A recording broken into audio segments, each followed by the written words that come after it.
I'm so happy to be able to say that puppetry is having a bit of a renaissance right now. Live action puppetry is, there was a very dark time not too long ago. And my hypothesis is that Flash animation changed a lot. There was a lot of live action puppetry happening in the 1990s. And when Flash animation came along, because before that, animation was all cell animation, CG was way too expensive to do for series. So, Flash animation and CG animation becoming cheaper really, there's an upfront cost if you're going to do a preschool puppet show, right? Because you have to build all of these puppets in advance. And building a puppet, building a good puppet, is very expensive. You don't just buy one off the rack. It involves a lot of human hours and everything is custom. And that is a huge upfront cost. Animation is just as expensive, but it's spread out over time.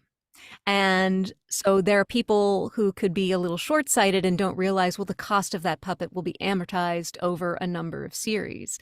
So it's very difficult to get a lot of puppet shows produced, I would say, in the early part of this century. But in the last couple of years, now all of a sudden, you are seeing Sesame Street was one of the few union live action puppet shows in production for a consistent period of time.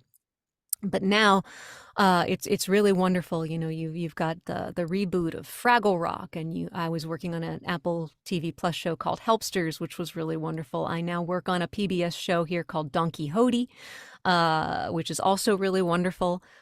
Spiffy Pictures produces that, the same people who produced Scooby Doo Adventures of Mystery Map. Great people to work with in Chicago.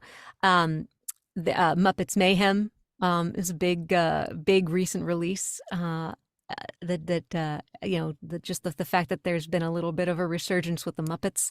And there are so many other shows that I can't even think of right now, but you are having more live action puppetry happening than before, which is really nice, because you do see how unique it is, that interaction with people in real time, the improvisation that can happen, the characters. You know that Big Bird is tangible. You could hug Big Bird. You can't say that about Bugs Bunny. You know, as much as I wanted to meet Bugs Bunny as a kid, I knew that costume character was not the real thing. So yeah, puppetry is having a bit of a renaissance right now, and I just hope that lasts.